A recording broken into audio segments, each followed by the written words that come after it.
Upang Hilonggo. Please subscribe And like. and share. Ma'am, totoo ba na hindi nila kayo sinasama sa mga survey dahil takot sila sa mga na mas kilala kayo dahil kayo lang ang walang bahid? Corruption. Sa totoo lang, siguro all of the above. Kasi para sa akin, kung patas na laban, ba't hindi ako isasama, di ba? Kasi kung patas na pagtingin, dapat kasama lahat. Kilala o hindi, artista o hindi, dapat kasama lahat. Kasi yung pagpili natin, ang pagbabatayan natin dito, yung serbisyo na ibinigay, yung malasakit, yung pagtulong, at yung talagang totoong bumababa. So, siguro baka masyado ako maganda, joke lang. Or baka pwede na rin ako pang artista, pero hindi kasi ako pang artista. Ang gusto ko makapaglingkod na direkta sa taong bayan talaga. Yun ang hangad ko mula noon pa.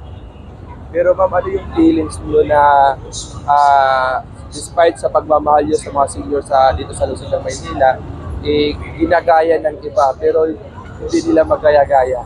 Actually, yung nakita ko ngayon, first time in history na ang senior citizen pinapatawag, binibigyan ng halaga.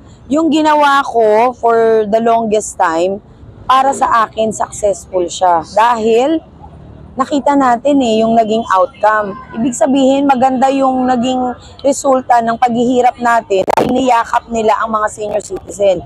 Yun lamang, nakakalungkot sapagkat ngayon lang nila ginawa dahil eleksyon na or kampanya. Napapansin po ng mga netizen na halos dinuduplicate nila yung mga programa mo. Ano po masasabi niyo ron, ma'am?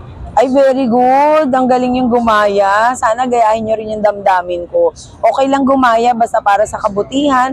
Okay lang gayahin basta yung totoo lang, yung totoong pagtulong. Kasi para sa isang taong bumaba, nagpakahirap, kung gagamitin mo lang yung taong bayan para sa pang-personal na interes, doon ako nalulungkot. Pero kung yung programa talaga na ginawa po natin at ibinigay, kung ginagaya man nila, salamat dahil marami ang makakatulong para sa mga senior citizen natin sa Maynila. Ano yung mga plataforma, programa na gusto mong mangyari sa Maynila? May nadagdag ba? Simula nung nagpakilala ka, natatakbo ka sa mayor, so may nadagdag po ba sa plataforma ninyo?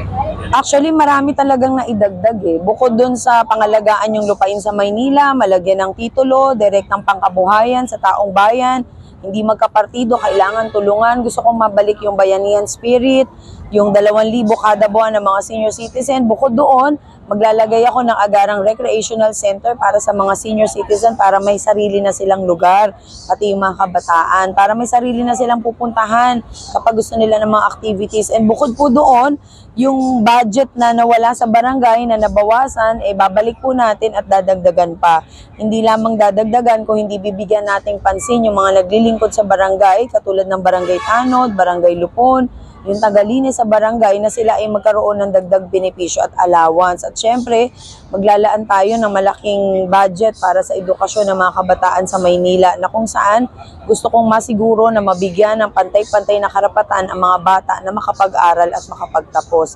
At syempre, higit sa lahat, yung pangkalusugan ng Manileño na lahat dapat ng barangay ay mayroong barangay health center at yung mga public hospitals na mayroong makabagong kagamitan at malagyan ng MRI to the echo, ultrasound at kung ano-ano pa.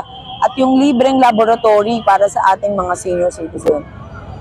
Ma'am, may tanong po ako, ma'am. Sa mga katunggali niyo po, imbes na ilatag po nila kanilang mga plataforma, girian at awayan, siraan ang ginagawa nila. Sa inyo po, wala po tayong naririnig niya, ma'am. So ano pong masasabi niyo po sa taong bayan? Siyempre nakakalungkot kasi imbis na solusyon sa problema, ang naririnig natin para sa mga gustong maglingkod sa Maynila ay yung away pang personal. Siguro marahil wala silang problema sa pera, marami silang pera. Kaya hindi nila iniisip ano bang kabuhayan ng tao sa baba, ano ba talaga yung sitwasyon natin. So yung pag-aaway nila sana sa sarili na lang nila dahil ang gusto ko marinig bilang ako ay butante rin, gusto ko marinig at gusto nating marinig yung pagtulong na gagawin nila para sa Maynila. Ma'am, napaganda po ng feedback ng mga Manileño regarding po sa transparency. Tama. Gano'n po natin ito titindigan? ay talagang titindigan ko to hanggang barangay dahil gusto ko lahat ng barangay sa Maynila ay maging transparent sa programa para sa taong bayan. Gusto ko mula sa opisina ng City Hall, ng Mayor's Office, pagbaba sa barangay, kailangan parehas na transparent para ang taong bayan, ang Manileño, alam nila kung saan napupunta yung budget ng Maynila at alam nila na may programang ibababa para sa kanila. Manawagan niyo po sa mga batang Maynila po. Para sa mga Manileño, sa mga senior citizens, sa mga batang Manileño, alam po ninyo, mahalin natin yung pagiging Manileño natin dahil ito ay capital city, yung Maynila, capital city ng Pilipinas. Nandito po ang Malacanang. Dito nag-umpisa ang gobyerno natin. So dapat panatilihin nating may respeto at dignidad tayo sa mga maglilingkod. At bilang Manileño, tayo po ay sumuporta palagi sa mga programa. At higit po dyan, kailangan malinaw natin tignan na yung mga maglilingkod, dapat pong alamin natin ang kanilang adikain para sa ating lahat. Ma'am, may kumakalat na balita na ayan na naman, maatras ka na naman daw. So, mensahe mo po about dito sa kumakalat. Pag lumaban ka, pag may prinsipyo ka, may dignidad ka, hindi ka aatras. Kasi ako naniniwala sa bagay na mayroon ako na prinsipyo at paniniwala na ang Manileño ay makakabangon pa rin muli. So hindi ako aatras sa laban dahil sila nakakatakot, dahil marami silang pera. Ang laban po na ito ay hindi para sa akin. Ang laban po na ito ay para sa Manileño na magkaroon na ng tunay na solusyon yung kahirapan para sa Maynila. Ma'am, pahabol po na tanong. Dahil po sa kalagayan ng ekonomiya ngayon, marami po tayong kabataan na out of school youth. Ano pong plano mo sa kanila? Aba, syempre, suportahan po natin sila makabalik sa eskwelahan. Kasi gusto ko lahat ng bata, lahat ng kabataan, teenagers, makabalik sa pag-aaral. Ito lamang yung maibibigay nating espesyal sa kanila na makakatulong para sa kanilang kinabukasan. Sa atin naman po mga tricycle driver kasi madalas makikita natin yung mga tricycle na repair. Yes. Ano po mga gandang plano mo po sa kanila kung sakali po yung Actually, sa mga tricycle driver, sidecar, jeepney, tayo po ay magbibigay ng matibay na ordinansa para sila ay magkaroon ng sariling terminal, sila ay magkaroon ng ruta na susundin talaga nila para maiwasan din yung trapiko, yung sapawan sa mga pasahero. Bibigyan natin ng maayos na lugar na kung saan sila po hindi aabalahin ng paghuli. Dahil dito, bibigyan din natin sila ng livelihood program na makakatulong para sa kanila kasi karamihan ng mga nagmamaneho ng sidecar, tricycle at jeep, mga senior citizen na rin. So siguro yung dagdag na pangkabuhayan ay makakatulong sa kanila para kung hindi na nila kaya mag-drive isang araw, ay meron silang hanap buhay. Ma'am, napapansin din po ng Manileño na halos nagdugyot na po yung Maynila. Ano pong gagawin po natin yan para maantas po para sa turismo ang Maynila as a premier city of the Philippines? Unang-una sa lahat, linisin muna natin yung hanay ng politika sa Maynila.